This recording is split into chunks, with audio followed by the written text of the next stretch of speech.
10 years ago, I was 12 years old. I was a cheerleader and going into the 8th grade at St. Margaret Mary in Slidell, Louisiana, my home. But all of that changed on August 29th, 2005. Hurricane Katrina, the storm that destroyed my home, changed my life around. I evacuated along with my mother, grandmother, aunt, and 2 cousins to Cottonport, Louisiana.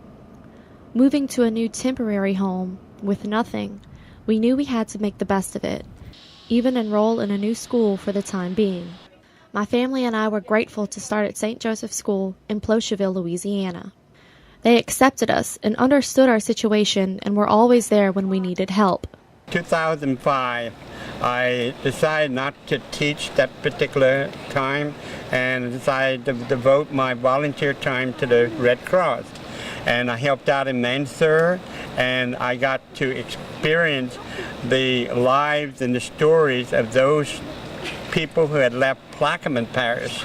And most of them came in cars, but they only brought about 3 days of luggage, figuring that the hurricane would just pass and go. But they were there to stay, and they were well taken care of by the Red Cross, the Meal on Wheels, and Salvation Army. And so I had to help a lot with that.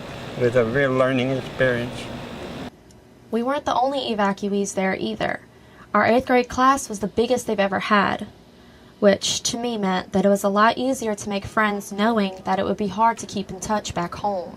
I was in the 8th grade when Katrina happened, and I remember we had a whole bunch of students come in from New Orleans, and it made our class the biggest class ever to be at St.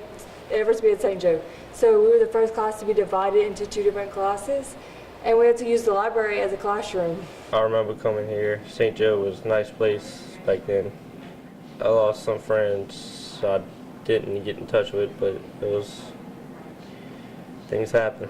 So, 10 years after Katrina, I've come full circle from Slidell to central Louisiana and not that far from our safe haven during the storm.